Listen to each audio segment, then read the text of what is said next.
Hello, everybody, and welcome back to the Lawcast. This time, we're going back to cover the time the glass wouldn't break. It's King of the Ring 2001. Kyush, have you ever seen a company suffer as many major injuries in a 1 month period as the WWF did here? I genuinely can't. In fact, I even tried to make that stump Steve by looking up exactly like another period where they had so many, and I just couldn't find any record of anything like this. Not only are they having calamitous booking decisions week in and week out, but literally they lose Triple H, Chris Benoit, like Austin gets his arm broken, like everybody. Angle's fucked up at the end of this. Jericho somehow got a concussion in this match. I have no idea where. Which is funny because at the point in which he got the concussion, he had to have been dealing with Austin hurt and Benoit with a broken neck at the same time. And if you're Jericho, it's like, what the fuck do we do now? Yeah.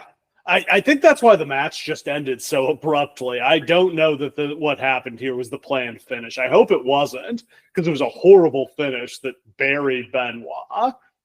I don't think that it's possible that there's another match in wrestling history where 3 people get injured in one match.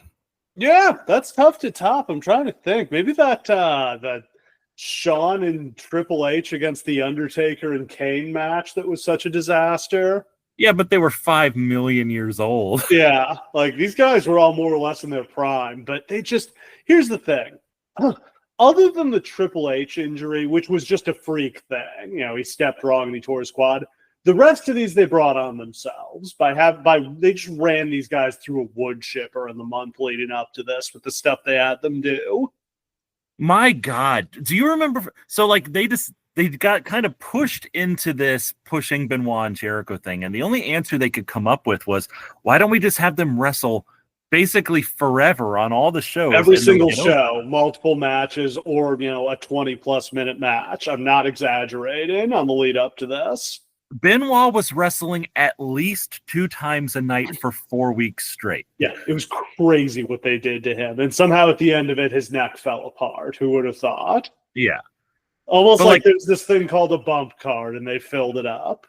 But at the same time, this might be the best in-ring month in WWE history. I was thinking about this. If you made a list of the 25 best TV matches in WWE history, I bet 4 or 5 of them were in the weeks leading up to this, with the TLC match, the Triple H and Austin against Benoit and Jericho tag match, the Austin versus Benoit match, and the Angle versus Benoit cage match. Those were all all-time classic matches. All of those things happened in 1 month, guys. Yep. I think 2 of them happened in the same week. Guys, this is insane. I think the really great Austin Benoit match was on SmackDown, because they had 2 in a row. They were both on SmackDown. I think the really great one was on SmackDown, and that may have been a week after the TLC match. Yeah.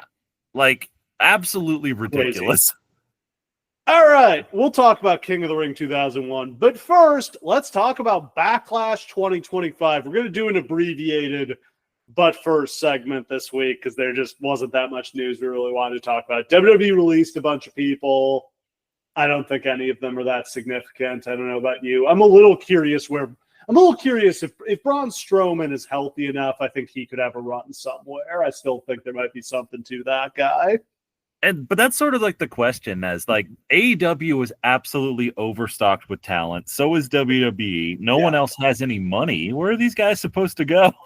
It's a fair point. Strowman is the kind of guy who it feels like should be the TNA champion, except TNA works with WWE now, so he's probably not going to go there. Yeah. TNA filled an important environmental niche of just a place for these guys to catch on while they found something else to do. And now it's gone. So I don't know. Could he go to Japan and work in All Japan or something as a big gaijin heel?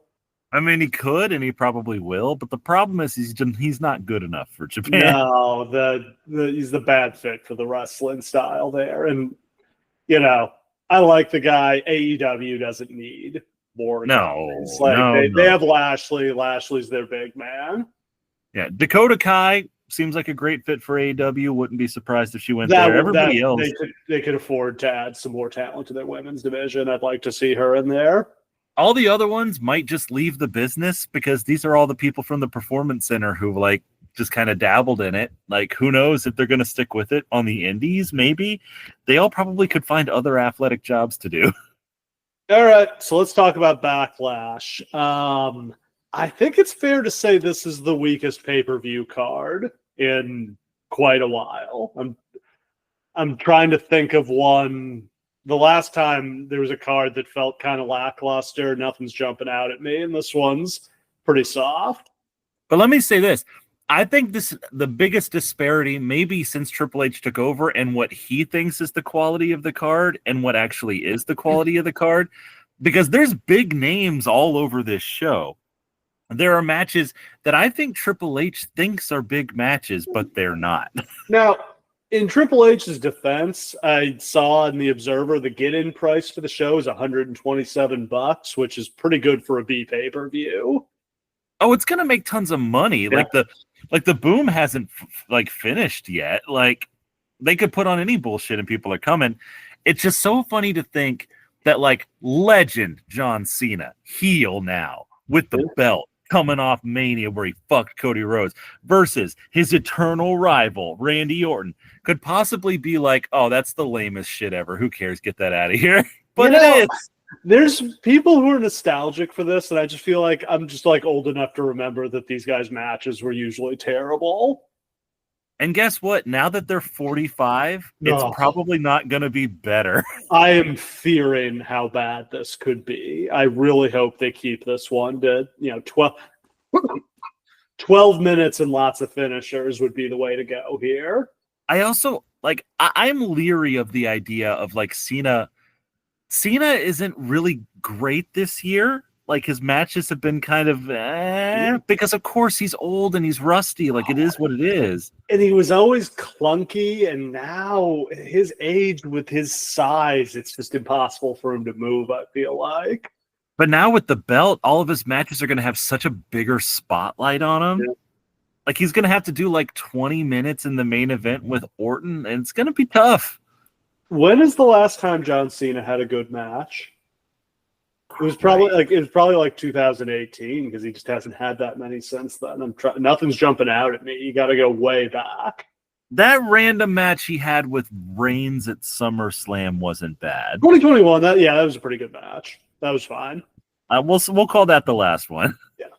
All right. So this card, let's do the predictions. Let's start with Dirty Dominic Mysterio defending the Intercontinental title against Penta. I can't imagine Dom is going to drop the belt already here, so I'll take him to retain.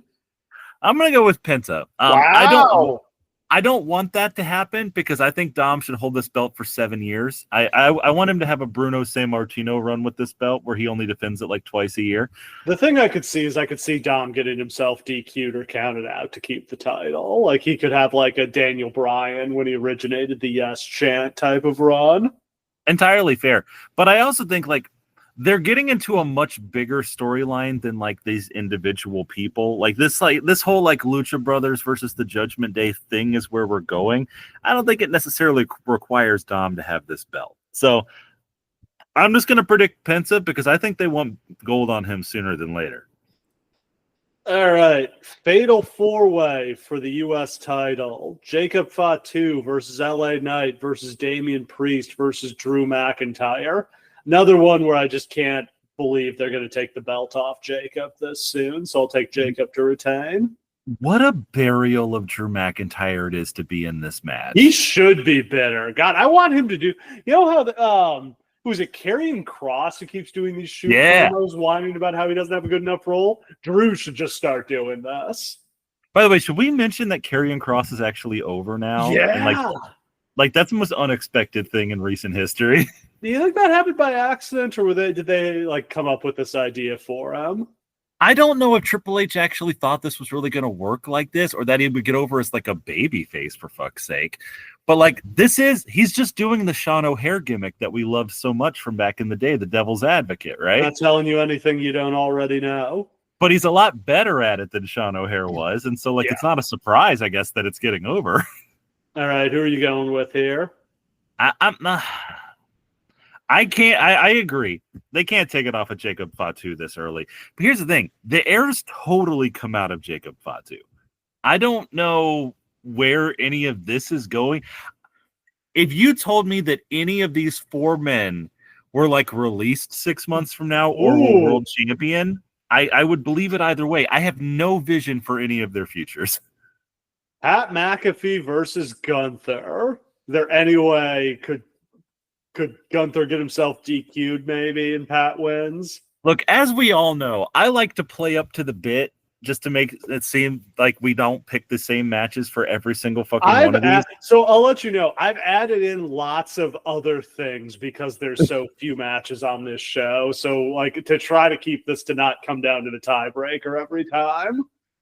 But like I'm the kind of person who like knows he's gonna lose a game of cards but goes all in anyway because fuck it, because I just don't care. But in this particular case, if Pat McAfee beats Gunther, I'm just going to turn the TV off and walk away. Well, I mean, Gunther could beat his ass until he gets disqualified. Even then, no. I can't, no. All right, you're going with the ring general? Fucking please. I am too. I did think McAfee did a good promo to build this. I got to give the guy credit.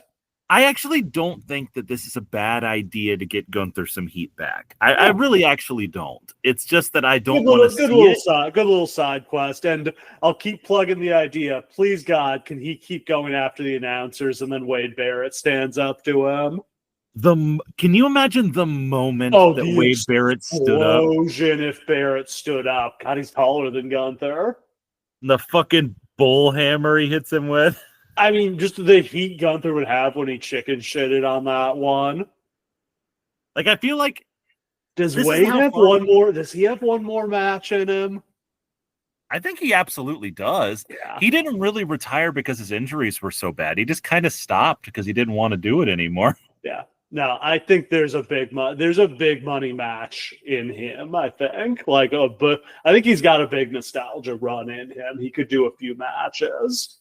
I also think there's probably a lot of fans who don't know that he was a wrestler or had never seen any of his matches. It's been so long. What was the last? The end of his run was it was 10 years ago. It was 2015, right? 2016 got released. Like it's been forever. Also, how funny is it that we've come so far around that I feel like if Gunther put his hands on Michael Cole, like it would get massive heat. Yeah. As opposed to the other way around, which is what happened on this show that we're covering today. Lyra versus Becky. I'll take Becky to win the title here. Does Triple H really think that Lyra is a big enough star to beat Becky Lynch? I don't know how long Becky's here for is the thing. No. I mean, she might just win it and drop it back next month or something. She's probably in for 6 months. She's probably around until SummerSlam. This feels like one of those Trish runs, doesn't it? Where she just kind of comes back for a minute. Yeah, I mean, I think that's the stage of her career she's reached. I don't think she's doing any long-term runs. I think she'll be around for the big shows at this point.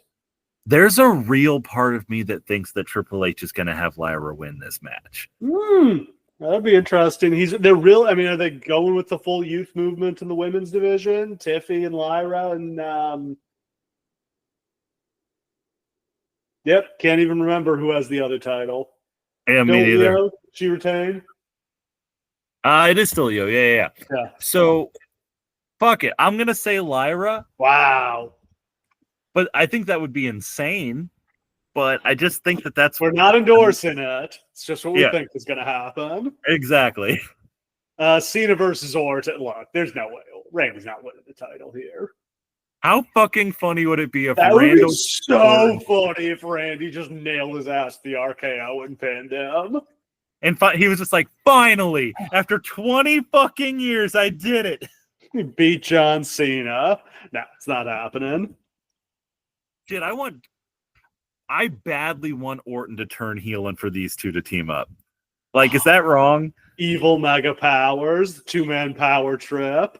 Again, maybe I'm the only person. In fact, I'm pretty sure I am the only person who just ever since that moment on Raw where the two of them took on the entire Raw roster. 2008 or whatever that was. But they were incredible together. That rocked. Fucking let them tear it up. I've got lots of other things to predict here. Let's do it. Starting with how many combined attitude adjustments and RKOs are there in the main event? They have to hit them. I'm going to say 5. I'm going to say Randy hits 2 RKOs that Cena kicks out of. Randy kicks out of 2 AAs, and then Cena puts him down with the third one. I'm going to say 7. Got to go to the extremes. There have been matches in which Cena hit 5 AAs before. I think he hit Roman with 5 and he couldn't pin him. Including one off the top rope. This is the two-parter, and you can get 2 points here. First, does anyone interfere, and if so, who? I'm going to say no interference. You can double up here. Who, aside from Cody? Travis Scott. You know what? Yeah, there's interference, and I say no. They're not going to get Travis Scott every month, but it would be a hilarious troll for Travis Scott to come out again. Okay, but I feel like it would actually produce real excellent heat. I think people would start throwing shit. What if they played The Rock's music and Travis Scott came out instead?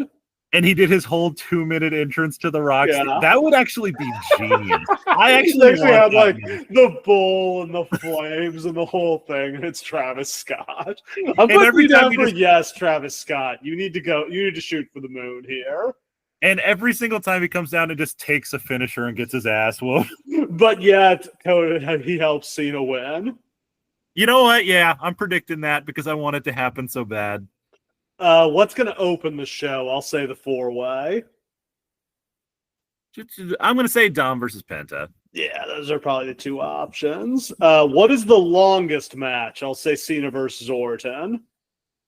I mean, I guess I have to pick a different one. You don't have to. I think it's going to be that one by like double. Yeah. I think no other match gets 15. I think that one goes 30 easy. Shortest match. You're going to pick anything other than Pat versus Gunther? I'm going to say Lyra versus Becky's the shortest match. Wow. Okay. And how long does the main event go? I'll say 25 minutes. That's our tiebreaker. 30 minimum. 30. That'll be long for these guys. I don't know about that. Although, man, Randy had a long one with Gunther last year. Yeah, I'm not saying it should go. No, 30. again, like predictions are not endorsements. All right, let's turn the clock back to June 10th, 2001. So we left off with Backlash, where the 2-man power trip, Steve Austin and Triple H, they had all the belts. They won the tag belts. Triple H was the Intercontinental Champion. Austin was the WWF Champion. The month of May was not the most eventful month this company's ever had. Judgment Day was not the greatest or the most eventful show.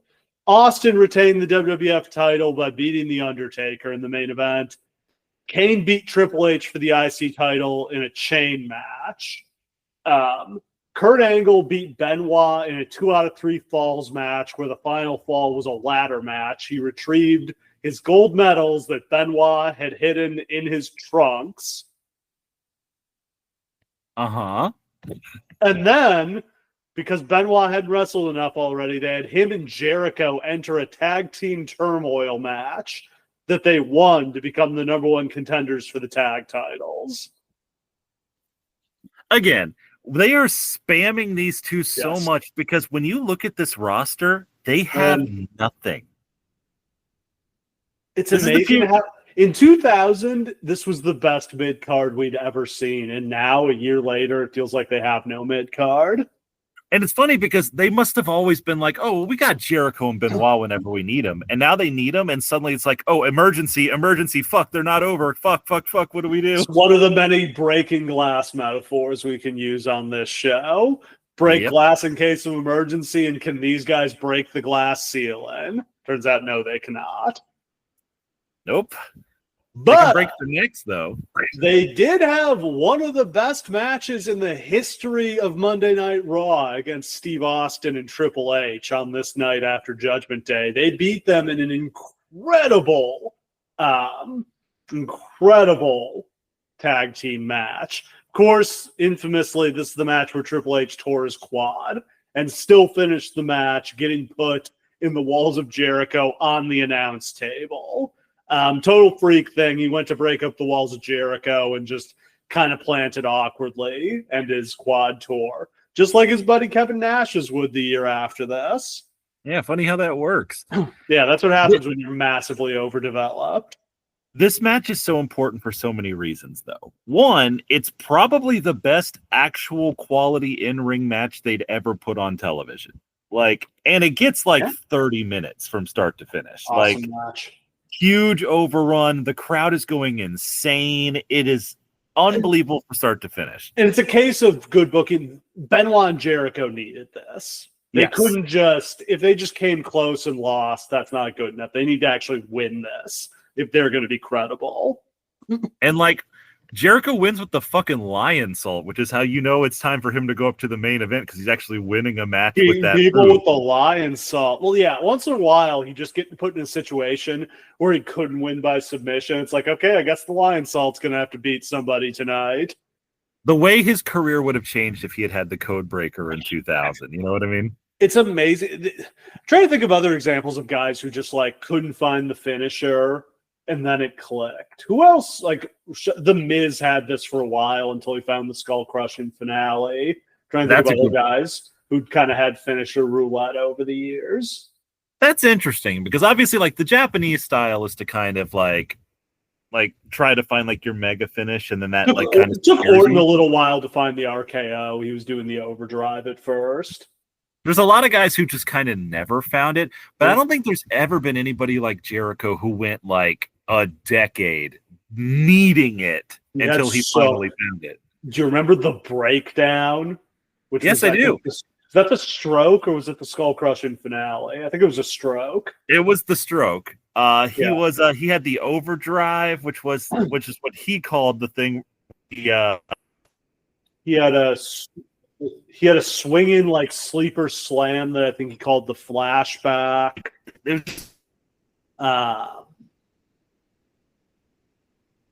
Occasionally he'd beat somebody with the enziguri. So this was an amazing match, but the show drew an alarmingly bad 4.2 rating. That was the equivalent of what Raw had been drawing when it would be on tape delay at 11 p.m. in the last few years. It was the lowest non-holiday rating for a Raw since the night after WrestleMania 14 back in 1998. That's so incredibly depressing. Yeah. Like, life this wonderful thing isn't fair. Do you attribute that to it being them? Do you attribute that to just total disinterest in the two-man power trip? What do you think? I think there's blame to go around, but I also just think, Benoit and Jericho had not been established as top-level stars. It doesn't mean they suck. It doesn't mean they couldn't ever be stars, but they had been mid-carders. Benoit had gotten one main event, and Jericho had really never had a main event before this. So when you suddenly try to drop them move them up to the top of the card without building them, some people are going to lose interest. That is wild to think that like they had never even really tested Jericho on that level. Like the Triple H match was literally the biggest match he had ever gotten. Yeah. The sub-main event had fully loaded the previous year. And Benoit was in the main event of that pay-per-view against The Rock. Yep. So this is the point where they decided to accelerate the WCW Invasion storyline, including renaming the July pay-per-view Invasion. I don't know if it was the drop in ratings, the Triple H injury, or both, but they're kind of panicking here. I mean, I can say that from WrestleMania to SummerSlam revolve around Austin and Triple H. Like, that was the whole plan. They had it wrong. They decided.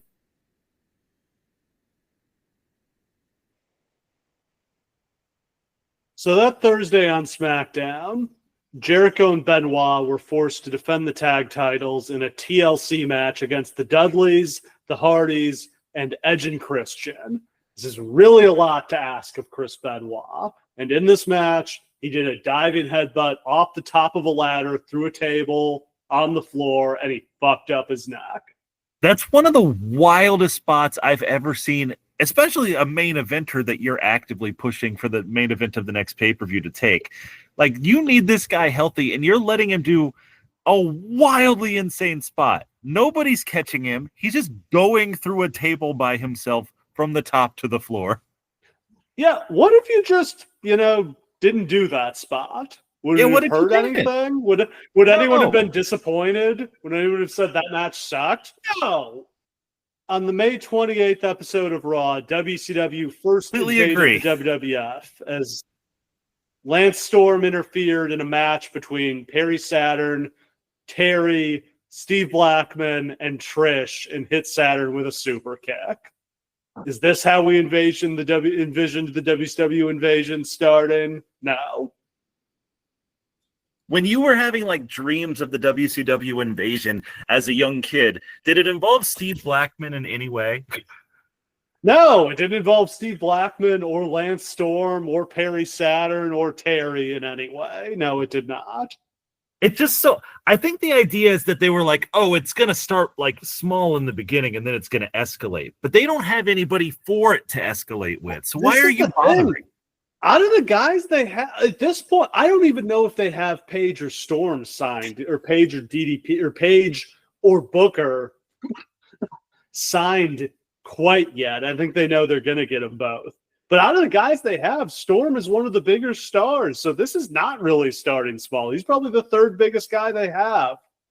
And like, here's the thing. There's cool things you could have done with Storm. Storm looks like a star here. Let me be clear about that. Yeah. When he pops up, I thought he was a big deal because I didn't know who he was, and he looks like a star. And I think people forget this show was in Calgary, so it was his hometown, and he got a gigantic pop for that reason. And like, there's probably not that many people who really know them as this or anything, but like, him interfering to like cost Jericho a match makes so much more sense to me. That's an idea. Yeah. Though that would have established WCW as heels, and they're trying to make them baby faces at this point. I guess that's fair. That's such a weird choice. In the main event that night, Austin beat Benoit to retain the title in a redo of the Montreal Screwjob with Stu Hart sitting in the front row. Classy as ever. Maybe they smartened Stu up, maybe they didn't. It's kind of irrelevant. But the funny part is, it's just like every time Stu got tickets to a show, he must have turned to his wife and said, like, they're going to screw somebody, aren't they? It was just an upset. Like, I don't know what it is. Vince could not get over this thing. Nope.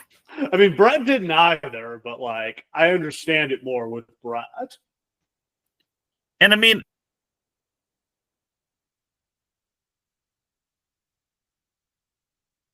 but like, diminishing returns. Our main event, and then on SmackDown the Thursday after this, Benoit and Austin had just an all-time classic of a match. This is the one where Benoit hit Austin with 10 straight German suplexes, and it was in Edmonton, Benoit's hometown. Incredible match. Here's the thing. If that match had just been here instead of this triple threat, we would remember all of this totally differently. It should have been the singles match instead of the triple threat. Maybe Jericho should have won the King of the Ring. Yeah, here's the thing. Here's what people aren't ready to accept. But Jericho was not ready. And he's not ready by the end of the year either. And he's not ready for a couple more years, actually. But Benoit is actually ready. I don't think Jericho becomes a proper main eventer until like he cuts his hair and he does the heel, like Nick starts wearing the suit and doing the Nick Bockwinkel promos. I agree. He needed to find a second form. This is something that happens a lot in Japanese wrestling and every anime and every movie. Like, you have to find that next phase of yourself before you can grow. You can't just stay like the same jabroni your whole career. And we should talk about the fact that someone had been stalking The Undertaker's wife, Sarah, shooting perverted videos of her and talking in a deep voice. On June 18th, the stalker was revealed to be Diamond Dallas Page. Like the diamond cutter, we never saw it coming. I have so many thoughts about this specific thing. It's going to be almost hard to condense them into like just this. But like the first thing is that the actual stalker was Vince McMahon because he decided to have it be him voicing this stuff over with the creepy voice. Only he could do the voiceovers. Oh, lusting over one of his guys' wives. Nothing weird going on there.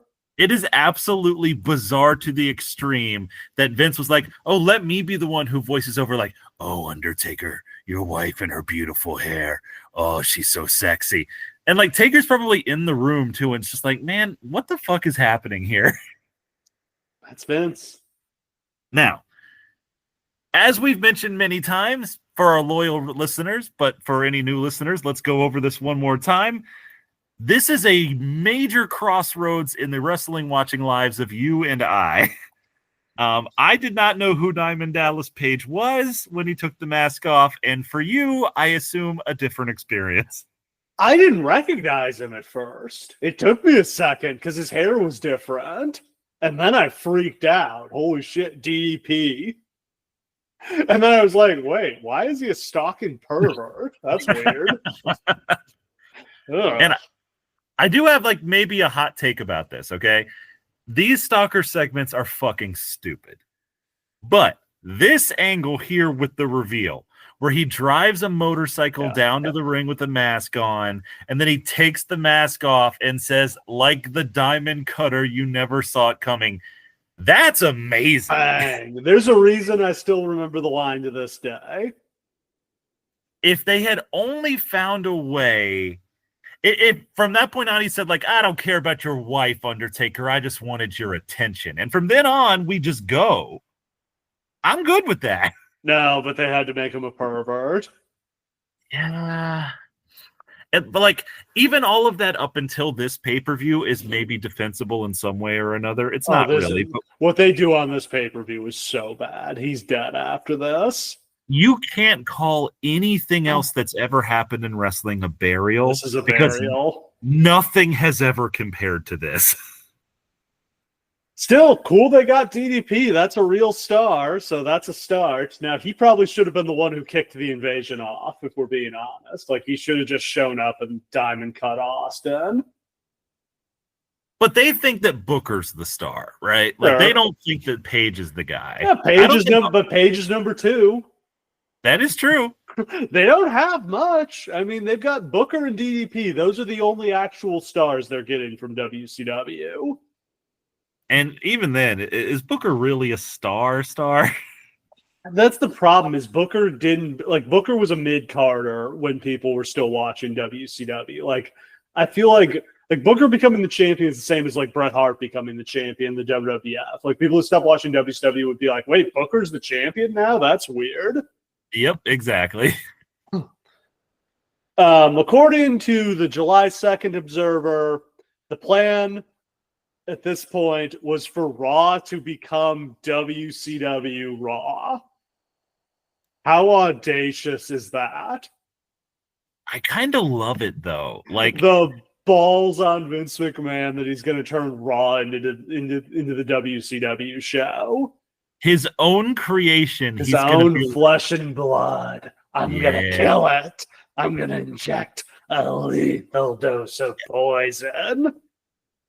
One thing you got to say about the man, he wasn't afraid to shake it up. Fuck. No, and the idea apparently was that WCW would get a bunch of the top WWF guys. Like, they would probably put The Rock in WCW for this. Like, it's basically the roster split they do the year after this is what they're talking about here. Yeah, like I said, they should have just done a draft. It would have made complete sense. Yeah, that the explanation was going to be Vince and Linda were getting divorced. She was going to get half the company and give it to Shane. And like, I love the idea of like doing this split. And I think we said this once before on a podcast. I can't remember where, but imagine you do a split where you say like, all right, Vince gets SmackDown, Linda gets Raw, 1 year's time. 1 year hence. Yeah. WCW versus WWE for all of it. All right. Before we get to this show, Are you ready for the lightning round? Terrified. Mick Foley's second biography, Foley is Good, was released and became a New York Times bestseller. Wasn't nearly as good as the original. Well, yeah, because the original was his entire life, just like a series of shit that he did that year. Yeah. It was still pretty fun. And then like a long response to like people who thought the WWF was trashy. It's like a 200-page book about some fun road stories and a 100-page response to like the Parent Teachers Association. Which is not worth that. That was not a fight worth having. And honestly, yes, the WWF was trashy at this time, and kids should not have been watching it. Yeah, that's the thing. Like, we spent so much time, like wrestling fans spent so much time fighting about this. It's like, no, this wasn't for kids. Like, I don't know at what age it would be okay to watch this, but like, definitely not under 15. Yeah, and it's okay to say that, by the way. Like, it doesn't make your promotion bad. It's just like... That said, they were still marketing to kids at this point. Like, they had action figures and dolls and everything. So, yeah, shame that's on not them. great. Yeah. Shane McMahon and Paul Heyman were reported to have secret negotiations to bring Scott Hall in. The negotiations obviously ended up falling apart without a deal getting done. What the fuck is this? Secret negotiations. There's a reason Paul Heyman got fired so many times, because he did shit like this. And bringing Shane in, that's never gone poorly before. Ask Raven about that. I feel like Vince spent most of his life trying to keep Paul and Shane away from each other, because like, do you feel like they would just build off of each other, right? China left the company. The situation with her and Triple H and Stephanie had just gotten untenable. This is a bummer. It's so wild that it goes down like this, isn't it? Like, yeah, she just finds out. Like, I don't know when her and Triple H like officially split, but it's not a great situation. It was not a fair deal to her. Yep. Leviathan, who would later be known as Batista, debuted in OVW. That's fun. Leviathan is one of those gimmicks that like Jim Cornette would always talk about, being like, man, he should have come up to WWE and fought The Undertaker. Would have been so great. Imagine if Leviathan, the monster of the deep, had come to the main roster. I kind of dig Leviathan, the guardian of the gates of hell. I think it's great, but man, it would have been weird in 2002. A Pride show headlined by New Japan's Kazuyuki Fujita against Noah's Yoshihiro Takayama drew a sellout in a $2 million gate. Was this a shoot or a work? Yes. Yeah. So it's unclear to me. I don't even know that Fujita was ever fully trained as a wrestler. No. For him, okay. Was he was one of Inoki's actual shooters? Yeah, he was somewhere in between. He kind of fell into like the late stage like UFI shit, where like after UFI closed down, there wasn't really a place for those guys, and he was just like the best of those guys. Jesse Ventura appeared at a Raw in Minneapolis to force Austin to wrestle Jericho. That's the governor's right. He has all the power in the state. It is sort of established that like the ranking governor of any state in the union is allowed to book matches on Raw, right? This has happened more than once. Amazingly, yes. Brian Lawler was fired by the company after being caught with drugs at the Canadian border. He was not going well, and I don't know that his life ever really got back on track, unfortunately. It's really a bummer to think about, isn't it? That like his last appearance for WWE is also his and Steve Blackman's like last appearances on pay-per-view are both of them at WWE in New York. The guy had a lot of talent. Like I think he's underrated. Oh my God, yeah. His was the personality that made Too Cool work. Yeah. He like personally got Rikishi over to main event level basically by himself. For the first time, the Vince McMahon stand back clip was shown. Yes, this was part of the attempt to warm up Jericho and Benoit. And they were like, hey, I have an idea. I wonder who backstage, like, well, this was Bruce, right? That suggested that they remembered this, probably. Like, how many people who were actually there would have There's remembered this? almost nobody. Like Finkel was around for that. There's not a lot of other people. Pat, very few. Maybe Pat feels like something Pat would have enjoyed. I find it hard to believe Finkel or Pat spoke up to be like, "Yo, you should humiliate the old man. Here's some footage."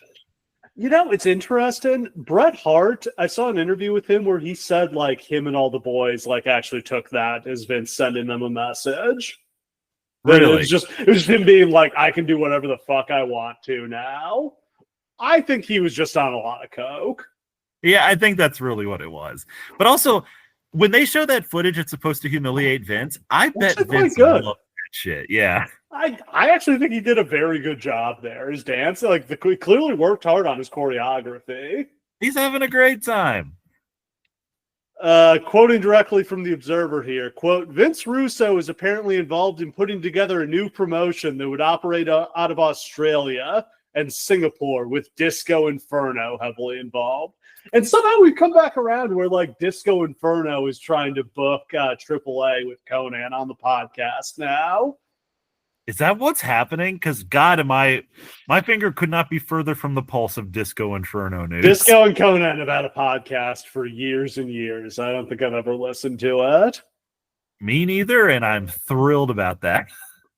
And finally, the Hammer. Meltzer reported that Ray Lewis was supposed to be Triple H's opponent at WrestleMania, and the deal was far enough along that Lewis flew himself to a TV taping to shoot the angle to set the matchup before Lewis's agent backed out at the last minute.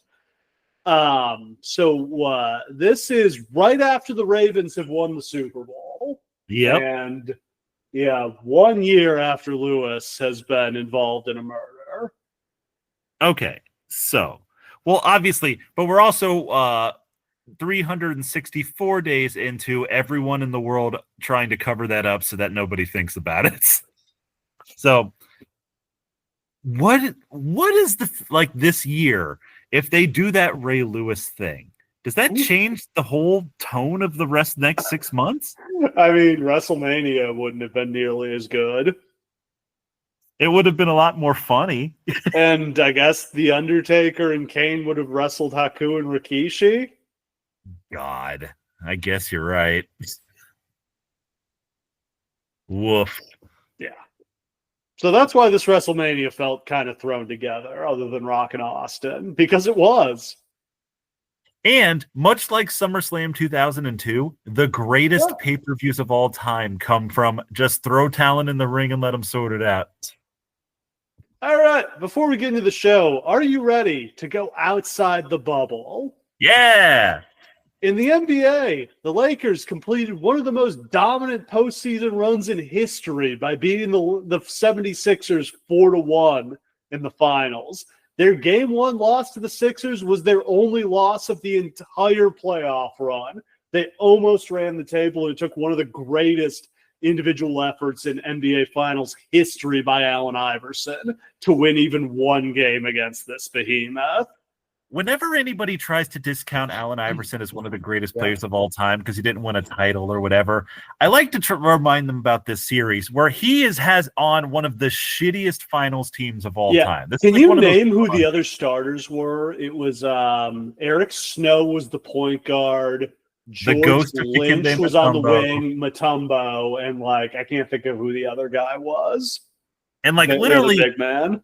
In that game, he puts up 50, does the step over Tyronn Lue, and they actually win a game off the invincible Lakers. Yeah, and that was the only game the Lakers lost in this playoff run. I can't say this is the best team in NBA history because I think this just happened to be kind of weak time for the NBA, but this is maybe them and the 83 Sixers, the faux team. I don't think anybody has ever run the table through the playoffs. Those are the two teams that only lost one game. I always remember the faux thing. No one's ever actually going to do it, but that did seem like the closest anybody was ever going to come. Moses said faux.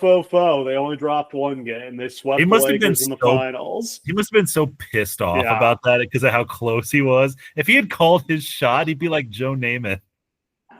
In hockey, the Colorado Avalanche defeated the New Jersey Devils in 7 games to win the Stanley Cup. Patrick Waugh was awarded the Conn Smythe Trophy as the playoff MVP. As a Detroit Red Wings fan, I'll just say, fuck the Colorado Avalanche. Fuck Patrick Waugh. They'd get theirs the next year against the Red Wings. This has the distinction of being the last NHL finals I ever watched in full. It was good. I mean, 7 games, hard to beat that. I don't know. The New Jersey Devils nearly killed hockey with the neutral zone trap. Exactly. This is just kind of the end of that like amazing boom period they had from like 97 to 2001 where like all these teams were hot and it seemed like they had finally broken into the mainstream, and then the game slows down and then the strike will eventually kill all the interest. Retief Goosen won the U.S. Open in an 18-hole playoff over Mark Brooks. The 18-hole playoff is one of the worst ideas in sports. Just miserable. The idea that you play like 4 rounds of golf and it's brutal and like destroys you mentally and physically, because at that level it actually does. And then it's like, well, you guys tied 18 more, boys. In front of like 10 people who are super hungover and just want to go home. Yeah, nobody like bought hotel rooms and tickets. On Monday? No, Jesus. What the fuck? Yeah. No, they fixed it. Sudden death is too random. The 3-hole playoff is the way to go. That's perfect. Yes. Yeah. 3 holes gives you good competition. If they're still tied after 3, you can go to sudden death. If it starts to get dark, just go home, guys. Let them tie. Senator Jim Jeffords of Vermont left the Republican Party to become an independent, caucusing with the Democrats. Given the Democrats a majority in the United States Senate, this was an earthquake when it happened. I have no memory of that. Yeah.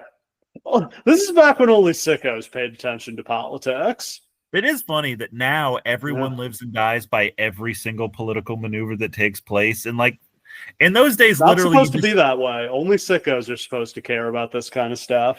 Everyone would just tune in the October before the presidential election and be like, all right, who's running? Who's going to win? Let's catch up on the last 4 years. What happened? Oh, shit. Yeah, we can watch the debate. now? Oh, I kind of like this guy. We'll vote for him. Exactly. Timothy McVeigh was executed for his role in the Oklahoma City bombing. Considering the fact that there are a lot of kids today that don't even know what 9/11 is, I'm going to guess that like the Oklahoma City bombings haven't aged that well. But man, was it a big deal at the time. Yeah, it was only that's one of the that is I believe the first news event I remember. I was 5. It's like the biggest like homegrown terrorist attack in American history, right? Yeah. I think. Yeah. Several hundred people died. It was bad. Yeah. Like I can't think of anything even similar to it aside from basically 9/11, which trumps it in every way, but over in the UK, Tony Blair led the Labour Party to a second consecutive victory. This was the second term in power for Labour after they had been out forever. I do vaguely recall like thinking like, oh, Tony Blair's super cool, because I guess that's just what I had been told was true. Yeah. Yeah, it didn't turn out to be super This next term wouldn't go so well for him. Nope. Number 1 on the pop charts, Lady Marmalade. It's a banger, man. Yeah, all-time classic. At the box office, the big movies, this is an incredible group of movies. Lara Croft, Tomb Raider. Yeah. Pearl Harbor, trash. Oh my God. But like beautifully made garbage, you know? And one of my favorite garbage movies of all time, Swordfish, with John Travolta, Halle Berry, and Hugh Jackman. Awesome movie. Now, this was a point in my life where I was literally going to the movies every single week. I think I saw all of these movies in theaters. That's like me today. Yeah. Shit, I wish it was like me today. All right. Get into the show. It's Sunday, June 24th, 2001. We're at the Continental Airlines Arena in East Rutherford, New Jersey, the former Meadowlands. They're sold out, over 17,000. 16,000 paid for a $1.1 million gate. One of the first non-WrestleMania $1 million gates in company history. So still doing strong at the box office. That's kind of insane when you think about it, because this isn't like, I mean, Jersey is certainly like right in their wheelhouse, but like this is a big fucking amount of money and a big Yeah. amount of people too for You know, considering interest when in falling off. when these tickets went on sale, it was probably like February or March, and people still thought this company was cool. That's how fast it happened, boys and girls. The buy rate actually pretty good, 445,000 buys. That's down from 475 the previous year, but not a bad number actually, considering they don't have Triple H or Rock. I'm okay with that. I think DDP Taker probably carried some of that, but Yeah. if you were literally asking me what's got this buy rate, I think it's Shane. Shane. Like People knew Shane McMahon- was going to do something crazy. We have to grapple with this, Steve. And on this night, at this point in this company, Shane is easily the biggest babyface star in wrestling, right? Yeah, because the wrestling world has shrunk a lot. Is there anybody in Japan who's over? No, not in 2001, brother. On commentary, Jim Ross and Paul Heyman. Enjoy them while they last. We've only got a couple shows left with them. We're getting to the end, but my Oh. God, are they on fire tonight? Leave the memories alone. On Heat, Matt Hardy defeated Justin Credible to retain the European Championship. That sounds horrible. Why are we still doing this? Which you could be referring to so many things. Matt Hardy is the European champion. The European title still existing. Justin Credible being employed. I was referring to all of those things. The opening promo has someone narrating, "My mind is spent, my body is broken, lead me to my throne." This is the most unbelievably bizarre opening video to a pay-per-view ever. And the fact that everyone on the show gets injured makes it so unfortunate in retrospect. We kick off the show with DDP coming down through the crowd. He says he's got much more graphic footage of Sarah that he didn't show on TV. That's for his private usage. And he says he's got a front row ticket and he's waiting for The Undertaker. He asks him to come make him famous. Now, The Undertaker's catchphrase at this time was "make me famous," but like them focusing so much on that makes DDP look like such a fucking jabroni. Yeah, it's not like he's like, if a rookie from NXT did this now with like Randy Orton, I'd be like, all right, that's kind of fun. But like for DDP to do this at like the age of 50 is crazy. Opening match, King of the Ring semifinal, Kurt Angle against Christian. It's Christian. It's Christian. This is that Christian. Yeah, this Christian is disgusting. Got the long greasy hair, the big sunglasses. It's not a good time for Christian. Now they've decided to make the entire stable of, what was it called, like Wreck? Team Wreck. This was stupid. This should have been Jeff. This should have been Jeff Hardy. This is exactly the same as like 1999, where they just put all of DX as like the finalists of the King of the Ring, just because whatever, they're over, I guess. But yeah, why isn't Jeff Hardy in this? It would have made more sense to put Jericho in this. I say you can keep Edge and Rhino in there. That's great. Yeah, Kurt shouldn't be in it because they shouldn't be making Kurt wrestle 3 matches in one night. The final 4 probably should have been Matt, Jeff, Edge, and Christian. I think the final should have been Jeff versus Edge. That is interesting. Matt, Jeff, Edge, and Christian is interesting. Yeah, right? Doesn't that work? Jeff versus Edge would have felt like a legitimate something. Like, one of these two is about to level up. These are the next 2 big guys. And you can still go with Edge. I think Edge is the right choice. Oh, Edge should win. I think they made the right call with that. Yeah. And Edge, of all of the young people they have, Edge is the one who's ready to level up now. Like, what happens over like the next 6 months to a year is like he levels up. Like he puts himself on the right path. Kurt got here with wins over Hardcore Holly and Jeff Hardy. Christian beat Kane in the Big Show. But he beat them both in like 1 minute. I'm sure it was in very dubious fashion. This match was okay. It was kind of weird because they were both heels and the crowd didn't really have anyone to cheer. Here's the thing. Like, I love the opportunity to see so much Kurt Angle wrestling on this show. But what a bizarre choice to have it be like, we don't have shit. Our mid card is trash. We have no storylines. Let's just and we've already like worn out Chris. So fuck it. Let's have Kurt wrestle 3 times this time instead of them. I mean, this What made are we doing, man? made a hell of a main event of several TNA pay-per-views years after this. Well, of course, yes, but that was the Kurt we don't talk about. That was yesified Christian and peak Angle. Yassified Christian and peak Angle. They do lots of finisher reversals here. Christian hits the unprettier, but Shane interferes and breaks up the pin. Kurt then hits the Angle slam and he gets the pin. Heyman speculates that Shane helped Kurt win so that he would have to wrestle another match tonight, and that is exactly why. Yes, that's obviously what's happening. Like, they spend like 10 minutes after this saying, like, I can't imagine why he did that. That's pretty obvious. Come on now.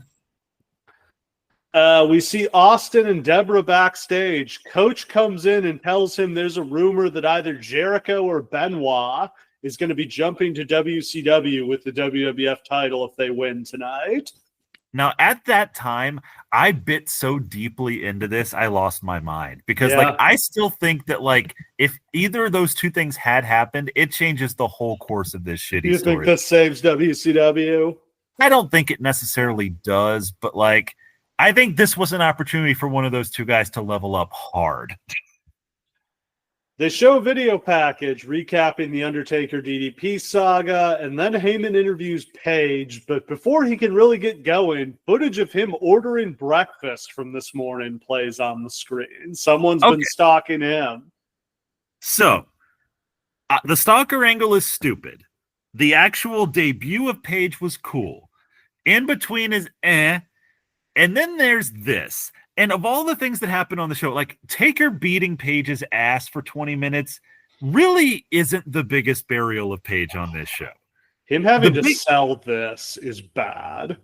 Because this is so fucking stupid. Why would he care that they got footage of him ordering at a diner? He's in public. Yeah, this is all footage of him in public places. Why didn't they get some actual embarrassing footage of him like singing in the shower or something? This is my thing. Was he not willing to do ball on this? Like, I feel like he's the kind of person who'd be like, yeah, you can get me like bare-assed, like dancing in my hotel room. I don't care.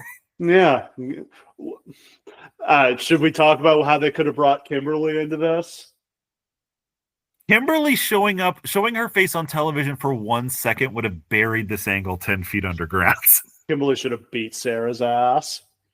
How fucking funny would that have been if it was actually the stalker's Kimberly? She recorded all that. That's footage? What Paul Heyman would have done. Yeah, because my wife's actually way hotter than your wife, Undertaker, so fuck you. On a related note, the Gold Club trial was going on at this time, and Eric Bischoff had to testify. Did he really? He sure did. I didn't know that. Yeah, Eric Bischoff was, in fact, caught up in the Gold Club trial, unsurprisingly. Oh, Jesus Christ. Google the Gold Club trial, boys and girls, and you'll see just how fun that sure was for Uncle Eric. I feel like that was a watershed moment for the internet, being able to read about that. Oh, yeah.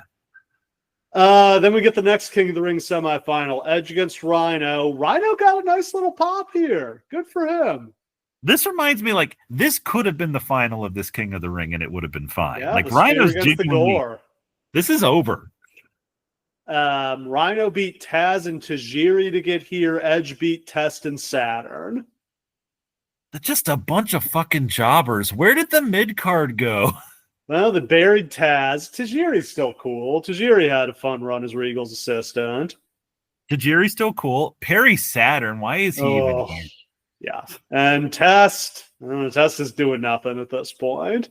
Hey, he's going to be in King of the Ring next year, too, and get a match with Lesnar. Yeah, he's going to get all the way to the semifinals the year after this and have a very good match with Lesnar. God, that match actually is really good. Hits him with the stankiest big boot in history. I think that's the last time anyone ever stiffed Lesnar and got away with it. Braun Strowman tried. He got his dumb ass beat for it. Oh, man. Do we feel bad for Braun Strowman for Paul Heyman burying him so bad? I don't. No. He can control his narrative. How stunning is it that he decided to be like, I'll show you who's tough, Brock. And he just starts like, what? Did he like knee him in the face. Yes, Or that. shoot Needham in the head. What are you doing, man? What are you doing?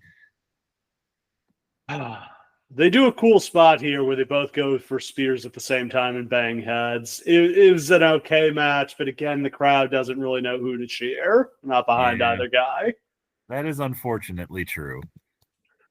Rhino exposes the turnbuckle, but he goes for a gore and misses it, and Edge pins him with the execution. Execution's over, baby. That's a great finish. Ridiculous, stupid name for a move. Then we get a quick interview with Spike Dudley. He won't reveal who his partner is going to be tonight. Bubba and Devon come in and bully him and Molly. Do you like the storyline? I did. I loved this storyline. Yeah. This leveled up Spike so much to Spike and actually. Molly had chemistry. They were cute together. I just thought that was a really good idea because she had like this kind of like sweet character, and so did he. And like for him to be this like hardcore berserker, but also like a smart, sweet guy, it was also kind of cool. Like I loved this. Yeah. And them like fighting his family to get their approval. Like this is probably my favorite Dudley Boys storyline. This is one that just kind of I feel like just kind of gets lost in the sauce with the invasion. And then they get like Spike gets segments with Austin. Like you can tell what's working during this period because Austin has to kill him to get hype because he can't get over with any heat. So like anytime anything starts to work, he has to beat him up. Taz interviews Jericho. Jericho does a promo where he keeps acting like he's going to say exactly whether he's going to WCW or not, but he keeps equivocating. This Jericho isn't ready. Lame. It hurts me to say that because I loved him so much back then, but he just ain't there. Next up for the tag titles, the Dudley Boys against Spike and his mystery partner. Who is it? This was actually amazing. Like he's got such a big pop. Because like there's really not that much for Kane to do at this point. No. So he's just kind of like fucking around doing side quests. He's the Intercontinental Champion. He's the man who beat Triple H in the chain match. Dusty Rhodes would have been proud. Yeah, but that had to be one of the 10 best chain matches I've ever seen. Well, I bet that's true, Steve. I bet that's true. You underestimate my capacity to watch bullshit Southern wrestling if you don't think I've seen 10 chain matches. It's like, look, I know that he has. The limit does not exist. Fucking hell. The best was probably Cody. Didn't Cody have a dog collar match against Brody Lee? That might actually be the best one I've ever seen. That I want to draw a distinction. Dog collar matches are different. Oh, Piper versus Valentine in the dog collar match. Punk versus Raven and Ring of Honor, also a huge banger. Punk versus MJF, awesome match. Yeah. There are no bad dog collar matches, but there are no good chain matches. Spike and Kane put up a good fight here. Spike gets his ass beat for a while, then he tags out to Kane. Spike tags back in, he hits the acid drop, but Bubba breaks up. He hits it on Bubba, Devon breaks the pin up, and then he gets hit with the 3D and pinned. After the match, Kane powerbombs Devon and then chokeslams Bubba through the table that they had set up in the ring. Kane's got a pose, brother. Yeah. Backstage, Christian wishes Edge good luck in the finals, but does he really mean it? Probably not. Then we see video of DDP leaving the hotel. Again, this is not embarrassing footage. He's in public places. He has no expectation of privacy. This is bad footage of him walking down the street. Who cares? Bruce Pritchard shot this. Like, this is just horrible. Also, on maybe a related note, Bruce Pritchard had become more involved in creative at this time, which helps explain a lot of things. Every single time, the creative is garbage. Look and see what Bruce is doing, because it's always Bruce. It's always Bruce. Billy Gunn is at WWF New York. He complains about not being entered in the tournament this year. This will lead to the promo the next night where Edge calls him Billy Bitch Cakes. It is such a burial of Billy Gunn to be like, I won this 2 years ago and now nobody cares about me. And They everyone didn't to be even like, let me in the damn tournament. and everyone's like, yeah, you're right, Billy. You didn't deserve to be in the tournament. You suck. And they sacrifice Billy Gunn on an altar to like help Edge get over, and it works. Same thing, The Rock. Man, has anyone ever gotten buried harder in promos than Billy Gunn between what The Rock did to him and what Edge did to him? Nope. Yeah. 2 promos, and he just got eviscerated. Oh, God, my name is Billy. It doesn't matter what your name is. Billy Bitchcakes, too, is like, it seems simple, but like it genuinely sticks with him for years. All right, next up, we got the King of the Ring tournament final, Edge against Kurt Angle. Kurt gets on the mic before the match and proposes that Edge lay down for him. I think they were trying to establish Edge as the babyface, and the crowd does get behind him a little bit here. Which is funny because Edge and Christian have been strong heels. Absolute scumbags. But like they're so fun on TV. I think people were ready for Edge to be a face. Kurt belly-to-belly suplexes Edge over the top rope to the floor. That is a horrible bump as Edge lands on his tailbone. Hoo boy. Won't be the last tailbone injury we'll talk about tonight, unfortunately. Nope. Kurt works over Edge's ribs. He hits some more suplexes. He goes to the top, but Edge cuts him off and hits him with a Frankensteiner off the top. Edge hits an educator and appears to have the match won, but Christian accidentally, quote-unquote, distracts the ref. Creepy old bastard can't do anything right. Yep. The ref gets knocked down. Kurt gets Edge in the ankle lock, and Edge taps. Then Shane runs out and spears Kurt, and Edge follows up with the execution for the win. Edge is the king of the ring. It was not a great match, but there was a lot working against it. Yeah. And like ultimately, again, if Kurt had only had to do this match or only had to do the Shane match, I think everything's a lot better. This really kind of takes the air out of whatever. But like, look, what we're trying to accomplish is just Edge wins this so we can move him up, and this works. He gets a big win over Kurt. That helps him out. That's fine. Then Taz interviews Benoit and asks him if he's going to take the WWF title to WCW. Benoit says it's a good question and walks away. This is actually the most personality I think Benoit ever showed in an interview, where he's just like, huh, that is a good question. And he like bigs a big smile and claps him on the shoulder. Then Coach interviews Edge, who declares this is the era of awesomeness. To be clear, either Jericho or Benoit would be stupid not to jump ship, right? If they're offered they've been treated very unfairly. Like, let's think about this. Why would they be loyal to WWE in this scenario? No, and I assume Shane's got some big bucks to pay him with. That's what I'm saying. And it's not like they got to go back to Bischoff, which is specifically what Jericho said in his segment was, well, now that Bischoff's not running that shit, hell yeah. Then Coach interviews Edge, who declares this is the era of awesomeness. Hell yeah. We see Kurt running around backstage in a rage looking for Shane.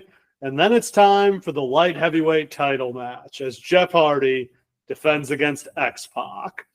The most important thing about this match is X-Pac has the Uncle Cracker music. It's finally here. They did this just for us. I forgot this match happened. I didn't think we were going to get it this season.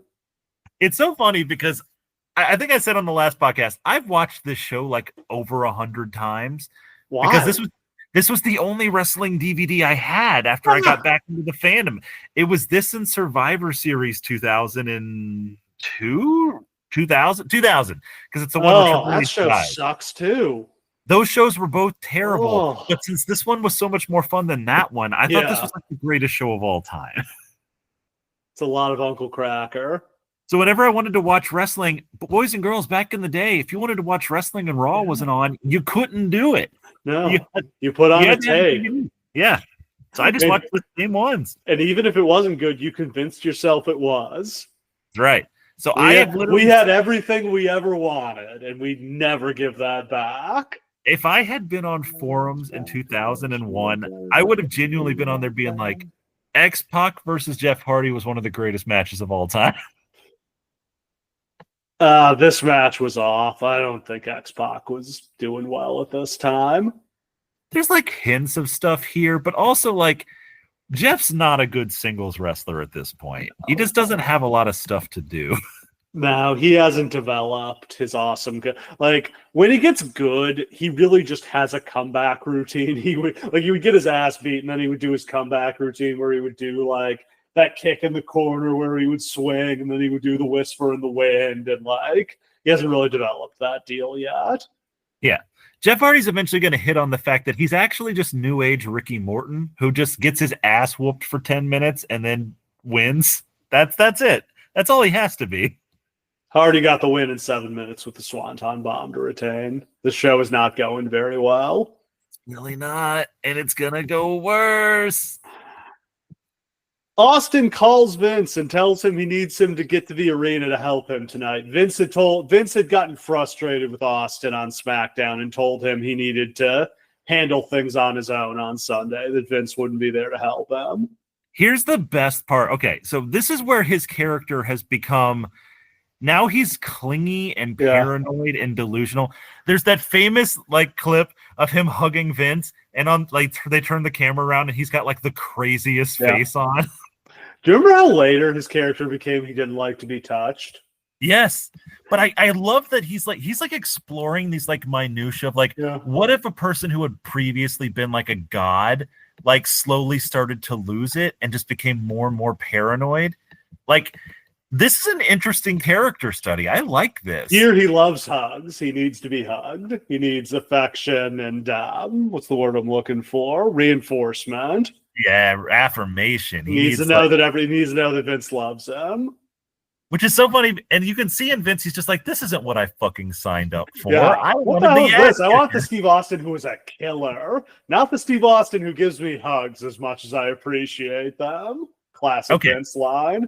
And I'm going to flash forward just a little bit here because we're going to come back to this later in the season. But later on, when he demands that Austin become that guy again, that's what should have triggered the face turn that would have saved this whole stupid year. Anyway, neither here nor there. So here, my favorite touch of this, we don't hear Vince. No. It's actually not clear if he's talking to Vince on the phone or Vince actually picked up the phone or if it's just Vince's answering machine. Yeah, or if he's just crazy and he's just talking to no one. Could be. We get another DDP video. He's fed up with this. He jumps the railing, gets on the mic, and demands Taker come fight him. Then we get the unsurprising reveal that Sarah was the one filming. This gets absolutely no reaction.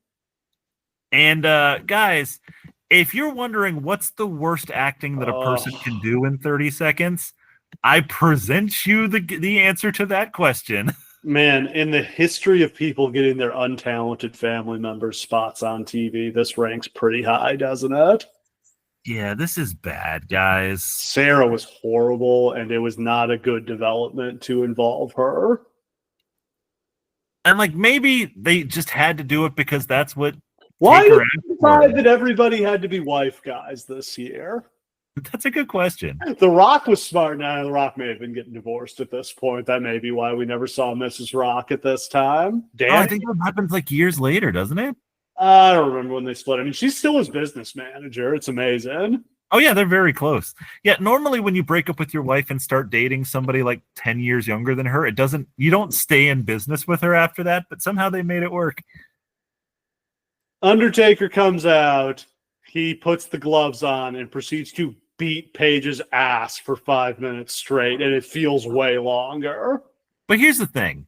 How else can this match go? Okay, all the WCW guys can run in and beat Taker up. Yeah, that would have been great. That would have made sense. Like, this has to be a trap or it makes no sense. Paige should run and lure Taker out to the parking lot where all the WCW guys show up and beat him down. But they can't do that, Steve, because those are baby faces. Except Pervo DDP is a heel. Again, the tone that we're setting here makes no fucking sense at all. Finally, after what feels like forever, Paige runs away. so bad. They have wrecked DDP. If he had Like- any credibility coming into tonight, it's gone now. Him being so hilariously gotten to for no reason is a burial. Him getting his ass whooped for 15 minutes without getting in so much as a punch is a burial. Him being involved in this at all, like, there's just nothing here that works. Next up, it's time for the street fight. Kurt Angle against Shane McMahon. This started because Shane was a disrespectful little shithead and interrupted Kurt's gold medal ceremony because he had to let everybody know that WCW would be back sooner than we thought. So Kurt beat some respect into Shane, and the feud went from there. My favorite part of this is that in storyline, there was no reason for Shane to interrupt there at all. Like it made no sense. There was no reason for it. I assumed he was coming out to recruit Kurt to come to WCW, is what I was expecting. Why didn't we do that? I don't know. Because it all would have made too much sense, probably. Like, why didn't we get... Okay, I already know the answer. We didn't get Shane trying to recruit people to WCW because that would have made him seem heelish, and he's a babyface. What are we doing? Kurt starts by throwing Shane around with some suplexes. Shane hits Kurt with some punches, and man, did he potato him with one of these. Busted his eyebrow wide open. Yeah, as much as we dog on Shane's punches, it's because they're real punches he's throwing. He just hits people for... I mean, he misses like 60% of the time, but when he hits people, he hits them for real. And it's not like when Terry Funk would hit people for real and it would look good because he's Terry Funk. He's potatoing people and his punches look like shit. Kurt offers to let Shane ride him. Shane kicks him in the ribs. Shane runs to the outside. He perches on the security barrier and jumps over the announce table on Heyman or onto Kurt. He cleared Heyman by about 1 inch here. I love how smooth Heyman was when we see the replay. Heyman's watching on the monitor. He's not looking, and he ducks at just the right moment. And I bet he's glad he did, or he would have gotten kicked right in the back of the head. Shane gets a kendo stick and batters Kurt with it. It looks like he hit him with the end rather than the middle. I think you're supposed to hit him with the fat part. Yeah, agreed. If you hit him with the end, you're going to scratch the shit out of him. Which he did. Shane hits a sloppy DDT that looks like it could have broken Kurt's neck. Then he puts Kurt in the sharpshooter twice. Shane puts a trash can on Kurt, and he goes for a shooting star press, but Kurt moves, and Shane comes down on the trash can. I do want to point out that, like, we're kind of like going over stuff like, oh yeah, he went for the shooting star press. That was all stuff we did not know this man could do. Oh, I think this might have been the first time he'd ever done that, actually. This is the first real match he's had since he wrestled X-Pac. Test? Like, yeah. Or Test Yeah, was after that. That match kicked ass. Yeah, those are both great matches. But, like, we didn't know he was capable of this match where he's actually doing real moves. All right, that was all just the preamble. Now we get to the famous part of the match. First, they go up the aisle. Shane suplexes Kurt on the floor, which I'm pretty sure is where Kurt jacked up his tailbone. I think you could see this hurt him. Yep, it is. He's confirmed it. Even before they do the glass spot, I don't think they're selling. I think they're both messed up. Like, Kurt probably got a concussion when Shane punched him like that. Kurt has sprained his tailbone. Shane is totally blown up because he doesn't have the cardio for this. And it's about really fucked up. So let's stop right here and say where we are. So you have Kurt, whose tailbone is hurt. The spot that they have planned involves him using like his base to throw Shane as hard as he can. So that's tough. Shane's blown up, so he's not going to be able to jump as hard as he normally would be able to. And some helpful production people painted over the glass that was supposed to be sugar glass, and whoops, it's not. Yeah, so this set has windows, and they used prop glass, the stuff that breaks easily. Although you still have to generate some force to go through it, and it'll still cut you up. Yeah. Like, it's not as sharp as real glass, but it still has edges. But yeah, earlier in the day, some guys had come through and they painted it. And so the paint dried and it hardened, which means, this isn't as hard as normal glass, but it's a lot harder than it was supposed to be. So what we basically have now is a situation where, unbeknownst to them, Shane doesn't know that Kurt's hurt, and Kurt doesn't know that Shane's that blown up, and neither one of them knows that the door is now basically one long, like, solid plank of, like, pseudo glass plastic, and we're set up now for a disaster. So Kurt gets Shane, throws him with an overhead belly-to-belly suplex into the glass. Instead of going through it, Shane bounces off it and goes straight down and lands headfirst on the concrete. Has to have been concussed here. Lucky he didn't break his neck. Now, in a sane world, somebody would have told him, forget the fucking spot, go back to the ring and finish the match, or let's just get out of here. Pritchard was at Gorilla and could talk to the referee, and he says he was telling the referee to tell them to get out of it, and they just didn't listen, which I can believe. Yeah. Yeah. We know Kurt could get a little crazy. Shane's a little crazy. They're both jacked up on adrenaline. They're like, we're going to do this. So, like, I remember hearing, like, Linda tell the story that she's there watching this. Oh, God.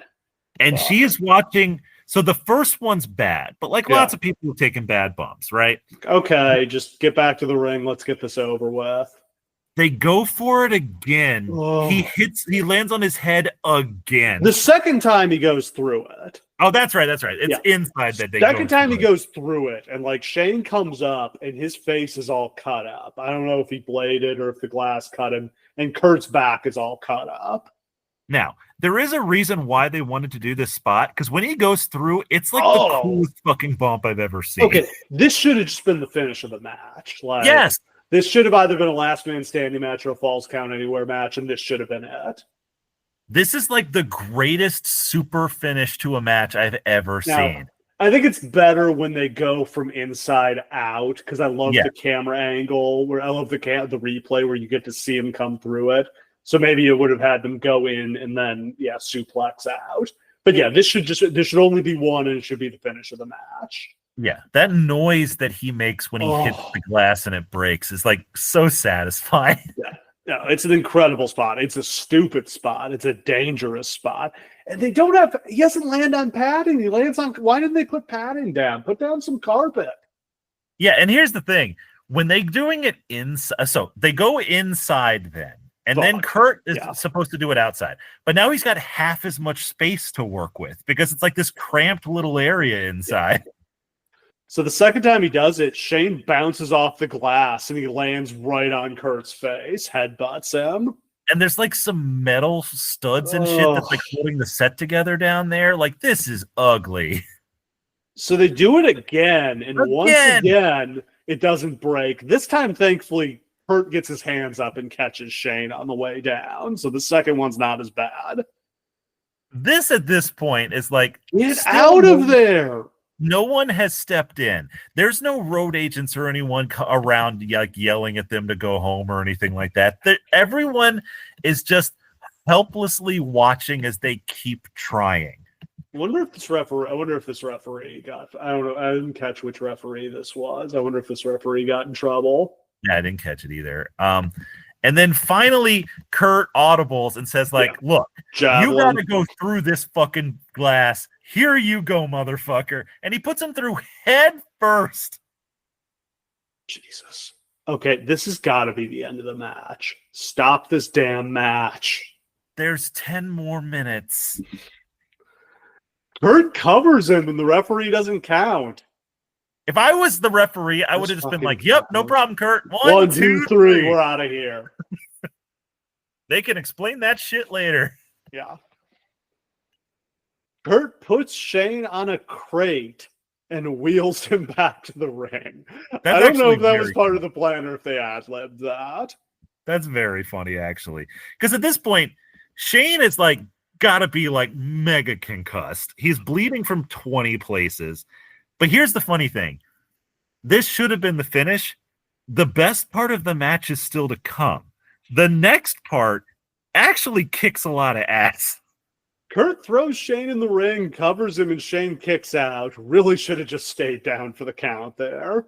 That is maybe the most like stunning kick out in wrestling history if you think about what just happened to him. Man, remember the one where Roman speared Shane and he got a concussion and he accidentally kicked out and the referee just stopped it? Yep. Shane recovers and he hits Kurt with the angle slam. And it's like the way they God. do it is so good too, where like Kurt just kind of backs up into it and Shane just is like, lift, done. Yeah. And then he just collapses. Yeah. Kurt basically recovers first. He gets Shane up on the top rope on a wooden board and Angle slams him off the top rope to mercifully end this mess.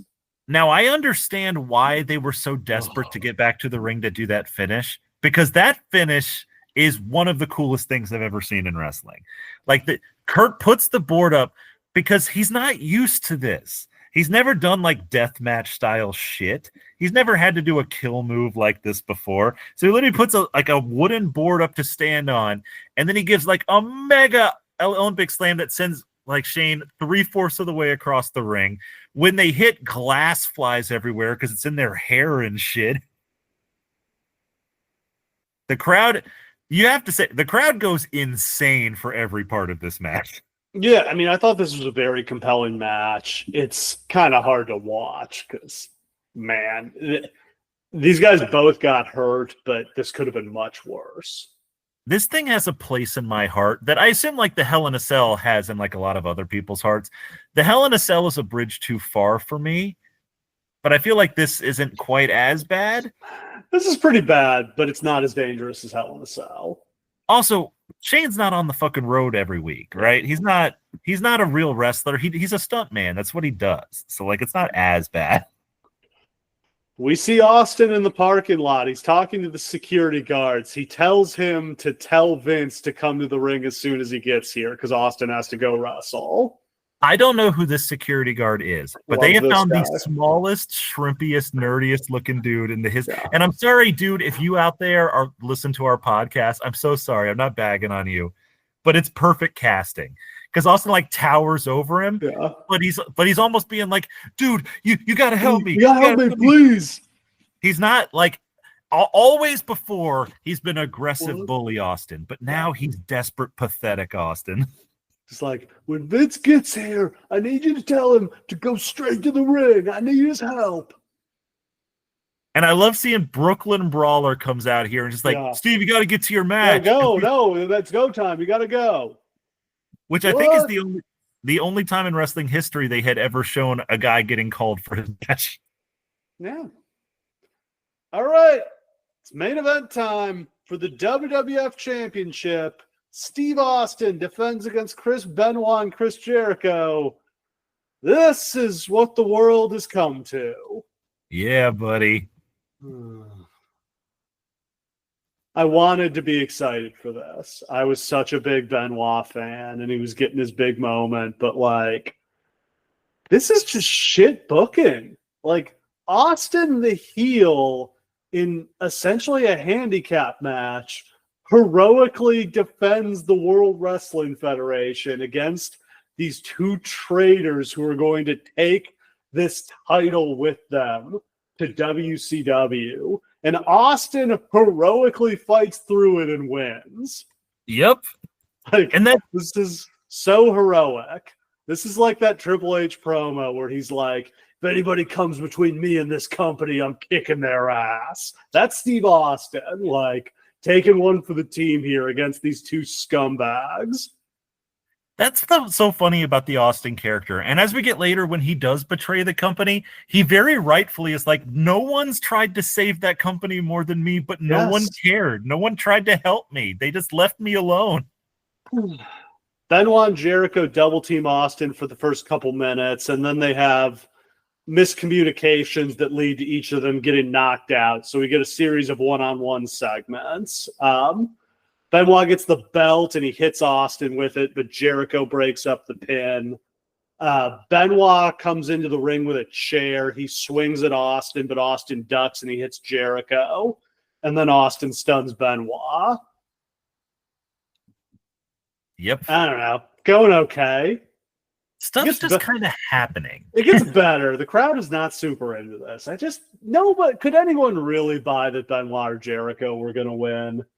No, and as we've established before, there's just something about Austin and Jericho that just doesn't work, and I don't know what it is. No. Is it? Yeah, I don't know. Hard to explain. Nothing jumps out at me immediately. Like, who does Jericho? Jericho works well with other really athletic people. Yes. And like Austin isn't. Austin's a little at this point with his neck problems, just a little stiff. Like he's not going to do Hurricane Ranas and kip ups and stuff.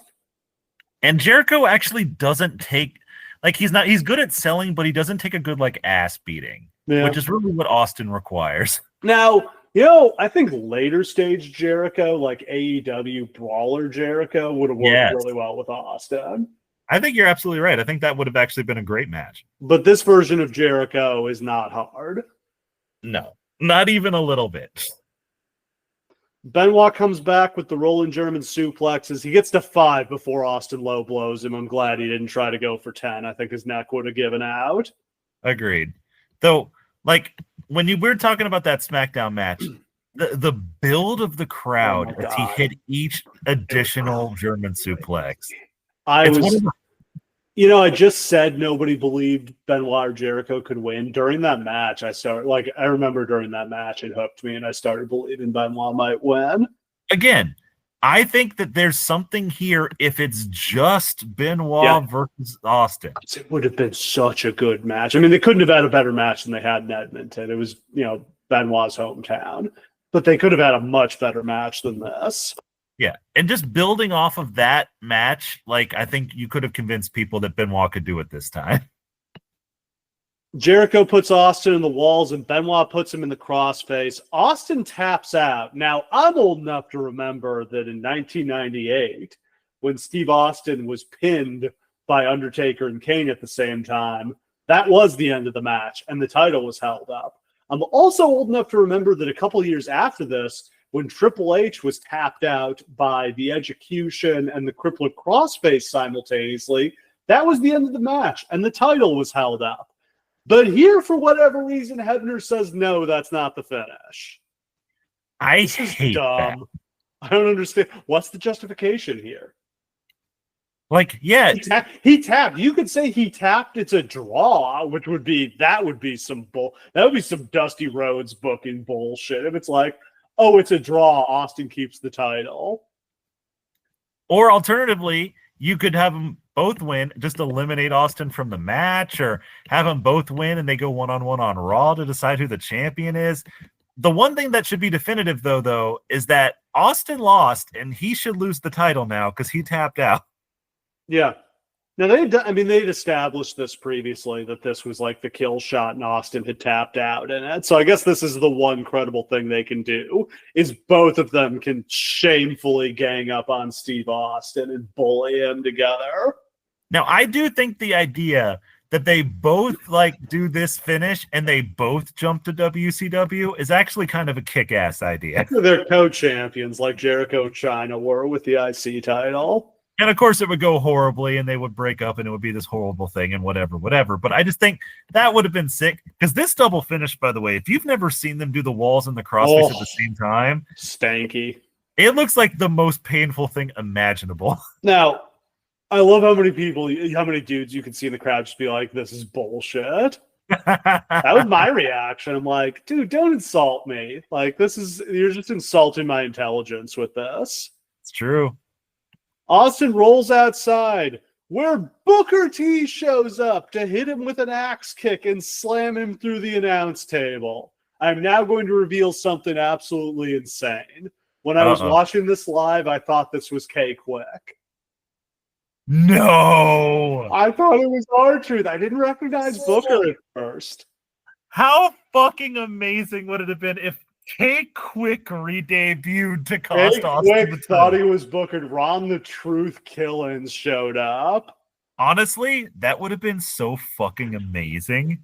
And he hit the axe kick. That was K-Quick's finisher. Make fucking K Quick the leader of the alliance. Let's go back in history. It's Booker T.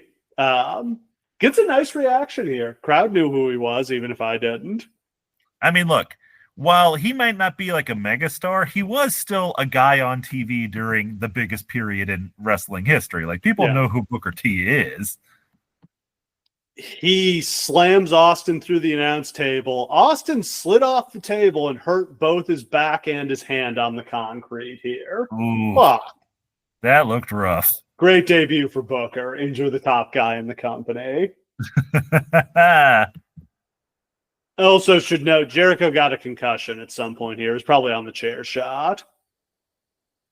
But the worst thing to happen, I did actually feel bad for Booker because he's so excited. Yeah, he's so pumped really up.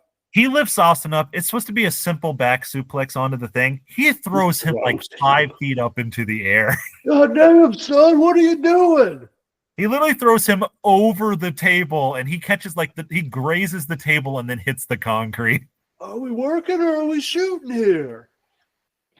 But think about this in kayfabe terms from Austin's character's point of view. Yeah. He's wrestling 2 men. Vince has abandoned him. Yeah. Now, the top guy in WCW has shown up and also beat his ass. This is bullshit. It is a conspiracy. Again, R-Truth with the conspiracy. Benoit and Jericho fight. Neither can get the pin. Jericho drags Austin back in the ring. He goes to the top rope, and it's a moonsault from the top rope. One of the only times I ever remember him doing that. Literally the only time other than like Memphis that I ever remember him doing this was when the rope broke. Yeah. Benoit then hits the diving headbutt, but Jericho pulls the referee out of the ring. Jericho was a little heelish here. He sure was. Maybe this should have been foreshadowing Jericho going to WCW as a heel. This whole storyline makes no fucking sense unless somebody goes to WCW. Yeah. Like, it just doesn't make any sense. Benoit then back suplexes Jericho off the top rope. All 3 men are down. Austin drapes an arm over Benoit and pins him. I can't believe that was the planned finish. I think Benoit's neck must have given out and they ad-libbed this. Alternatively, maybe Jericho was the one who was supposed to take the finish, and then when they realized Benoit was hurt, they're we can't kill Jericho and he can't get out of the ring. Just pin him. Yeah, I guess the alternative, with it being triple threat, if Benoit's hurt, he could just roll out of the ring and you could do a finish with Jericho and Austin. It's a bad finish. Like, it's flat. The crowd was stunned, and it does not make Benoit look good. Like, after all the shit Chris Benoit has done in the past month, we forgot to even talk about the Benoit Angle cage match. We sure did. You mean the craziest thing that anyone's ever done in a ring? Where Benoit did a diving headbutt off the cage, Angle did a moonsault off the cage, and they both suplexed each other off the cage multiple times. The match was unhinged. Like, the fact that there's an off the cage headbutt and an off the cage moonsault in the same match, and Angle has said that moonsault is the stupidest thing he's ever done in his career. He didn't hit. So Benoit rolled out of the way. So Benoit wasn't there to break his fall. He just crashed down onto the mat. When he hit Kennedy with it, he landed on Kennedy, except he landed on his head. Yeah, that's the dumbest thing Kennedy's ever done, is agreeing to accept that. Fuck. But at least with Benoit, with the headbutt, you can kind of crunch up and it's not going to be great. But here, you don't know how you're going to land with this. You have no idea. You can't practice this. Yeah. Yeah. So that was what they did on Monday headed into this match. Knowing Benoit's neck was already in rough shape. Just insane. Sometimes you get what you deserve. This company deserved to have all their top stars get hurt with the way they were treating them here. Absolutely. I don't think there's any other way you can see it.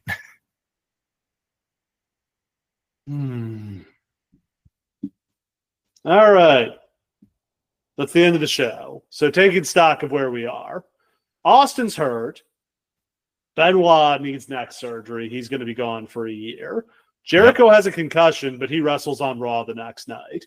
Angle jacked up his tailbone. He's back within a few weeks. And Triple H has a torn quad, and he's gone, long term. This company is falling apart. The only thing they have that even kind of makes sense is the invasion.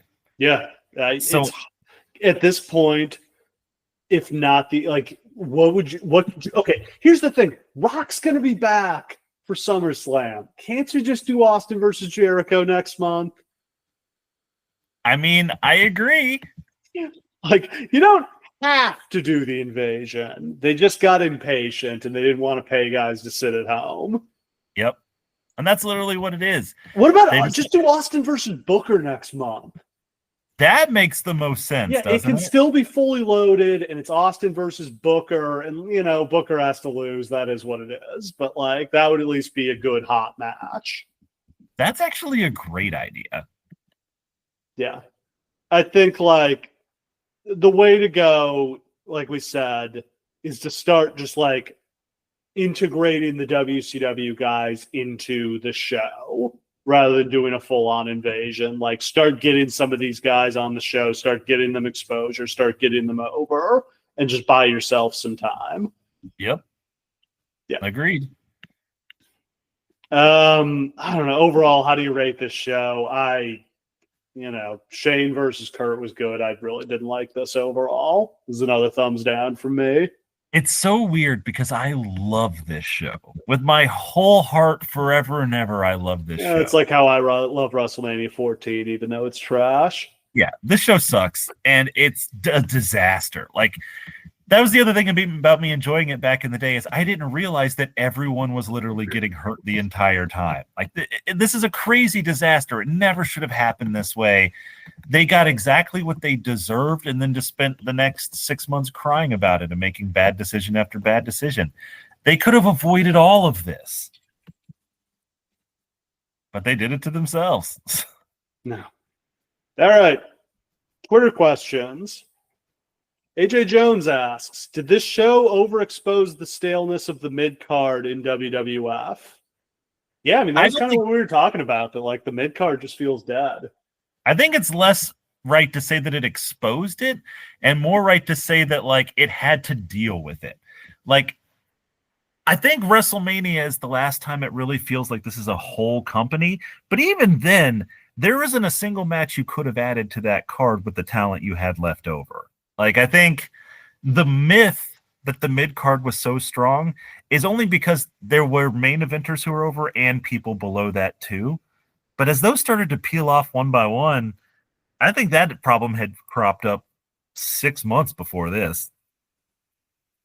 Mike Jones asks, what should have been the King of the Ring tournament this year? I think, like I said, I kind of like the idea of Edge versus Matt, Christian versus Jeff, and then Jeff versus Edge in the finals.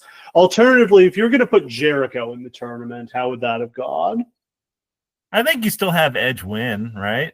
Yeah, do you have, Vince screw Jericho or something? Let me hit you with an alternate one. Austin interferes and costs Jericho. What if they put Lance in the King of the Ring? It's interesting. What if Shane's one slot Wild for card. WCW wrestlers and he makes it to the finals with Edge? That would have been a good match. And then everyone on Earth interferes. All right. Stump Steve or Forum Feud? Let's do Stump Steve first, baby. I got a hot one for you tonight. Okay. So, famously, Kurt Angle wrestles 3 times on this show. Now, yes. the cumulative amount of time he wrestles is only 45 minutes or something like that. So it's actually not in even the most he ever wrestles minute-wise on a total WWE show. However, there are only a certain number of times in WWE history people have wrestled either 3 or 4 times, which is the most that anyone has ever wrestled on one show. Now, I'm going to give you a choice, Steve. Do you want to try to tell me all 5 times somebody wrestled 4 times on a show? No. Or all 8 times somebody tried to wrestle 3 times on a show? Oh, God. 4 times in one show. Now, I'm going to give you this. Randy Savage wrestled 4 times at the Wrestling Classic in 1985. I am not counting that. Why does that count? because it wasn't technically a pay-per-view. Yes, it was. Okay, well then it counts, and that was one of them. So Just revealed it. Yeah. sorry about that. Okay, I'm gonna go for the 4 times because I can think of a couple of them. Okay, so How many are there? There are 5 total left.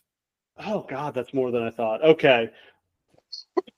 There was that time Triple H had to have 5 matches in one night on SmackDown, and it was like a boiler room brawl, an Inferno match, a casket match, a bull rope match. Now, I will tell you, I am only counting pay-per-views here. Otherwise, God it can be damn a it. little bit. But Okay. I will also tell you, I accidentally put Owen Hart King of the Ring 94 in as 4 times. And No, he only wrestled 3 times. So there's actually only 4 people that you're looking for here. Okay, and we're not counting tag team turmoils? No, we are not. Okay, that helps because there have been a bunch of those. Okay, Randy Savage wrestled 4 times at WrestleMania 4. He That won is all correct. 4 matches to win the tournament. He is the only man to have done it twice. Once at the Challenge, once at WrestleMania 4. Now, God, what else is there? I'm trying to think of other times. We're not counting, obviously we wouldn't count 2 out of 3 falls matches. Okay. And we're not counting tag team turmoils, so the thing Benoit did at Judgment Day doesn't count. Nope, these are all straight up matches. Okay. Trying to think of okay. Survivor Series 98. Rock wrestled 4 times and Mankind wrestled 4 times. That's 2 of the 3 remaining. That's correct. Oh God, what is the last one? This would be incredible if I got it. I'm trying to Yeah, think you of really should have picked the 3 times, people, because I think you could have worked it out. This one I consider an almost impossible answer. now what do gauntlet matches count? They do not. Okay. They have to be booked singles matches on the show. Or tag matches or whatever, but you know what I mean. Yeah. Okay, I'm trying to think of another really big one-night tournament. None are jumping out at me. I don't think they ever did more than 3 rounds of the King of the Ring in one night. I'm going to give you a hint because I don't like to just leave you out to twist. Okay. It is a one-night tournament, and it does take place in the 90s. Mm.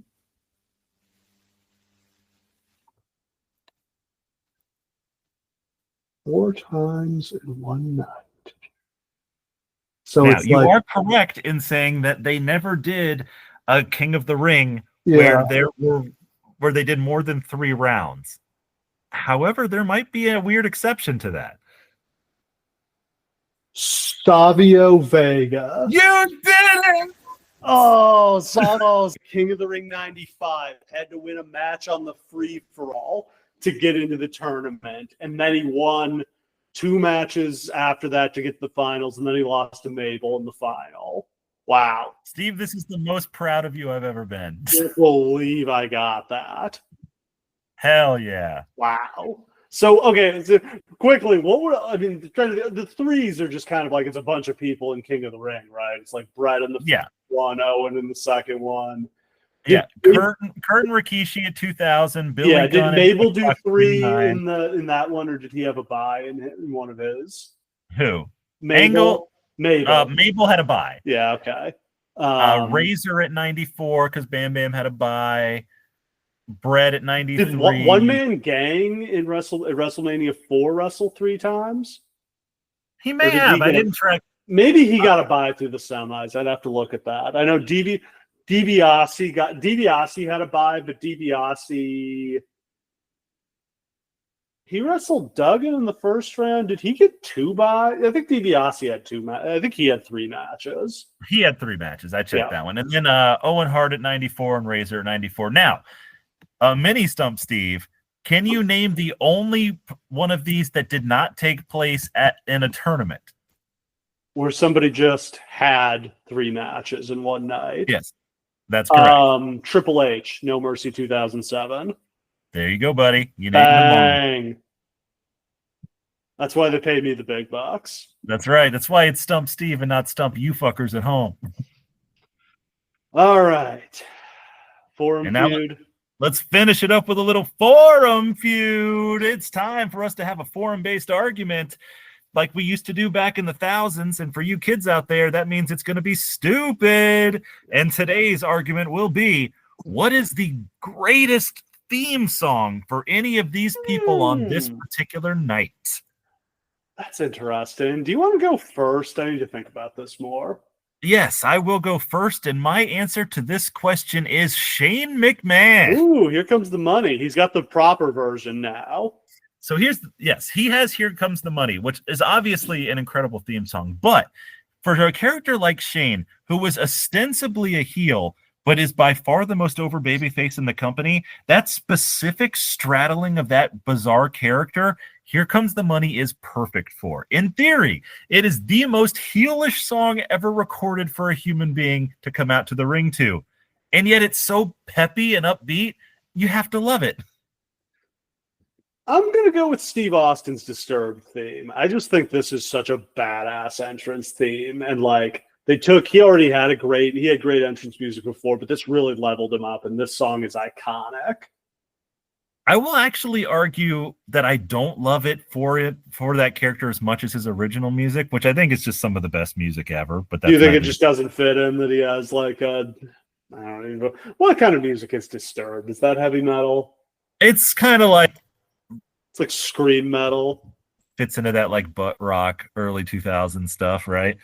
Yeah. It fit him at like WrestleMania 17. As he's evolved into this heel paranoid character, it doesn't fit him anymore. And they'll like, yeah, they'll give him like another I theme. mean, I don't know. I don't feel like that's really part of it. It's just what's a great entrance theme, and it's a great entrance theme. I would think that a great entrance theme has to fit the character, but well, it fit the character he was playing when they gave it to him.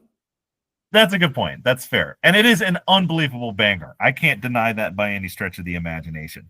I just don't think that it necessarily fits who he's trying to be at this moment as well as Shane McMahon's theme does. I think the problem with the Shane theme to me is it can only be a babyface theme. That is true. Like when it doesn't work. When he turns heel, he shouldn't be using it because it's a pop song. It's not a pop. It's a song that just naturally generates a pop. Here comes the money. Oh, here we go. You know what? I'm going to do something that I've never done before, but I did do it once on a forum to mixed bag results, even though I thought it was brilliant. I'm going to reject my own argument and change it midstream. It should have been X-Pac coming out to Uncle Kracker. Well, I almost said that because it's everything we ever wanted, and I'd never give that back. And I know you hate X Factor, but you ain't got to look at me like that. I think this is the last time we're going to get to cover X Factor's music. Actually, no, because the Albert Mega Push is going to happen this summer, isn't it? Yes, he is in that 6-man at Invasion. I don't know if I don't think he gets his own entrance. I think they all come out to Big Show's music. So I just think we should appreciate that while we have the opportunity to, because my God, what a perfect piece of art. What you looking at? It's just so trashy and disgusting, but then so is X-Pac at this point. So heelish. I gotta tell you, baby, life's been good to me. And I know that makes you mad, but that's something you can't see. If I had been great Michigander, Uncle Kracker from Mount Clemens, Michigan. He was Kid Rock's. He did the turntables for Kid Rock. Steve, you don't have to claim everyone from Michigan. It's okay. He is a Michigander. He is a Michigander. One of the top 1,000 Michiganders in history. Like at least top 5,000. I'll give you that, buddy. I'll give you that. God, it's just so perfect. I wish they had like leaned into it like with My Baby Tonight and it just played it all the way through the matches. They should have had like a coordinated dance to it. Oh my God, if they came out in like square dance, like Albert, X-Pac, and Just Incredible dancing to Uncle Kracker. This one fell apart because we love Uncle Kracker so much. You know, yeah, we were both wrong. Uncle Kracker wins this debate. Uncle Kracker's the champion. All right. Next time, it's the big one. Invasion 2001.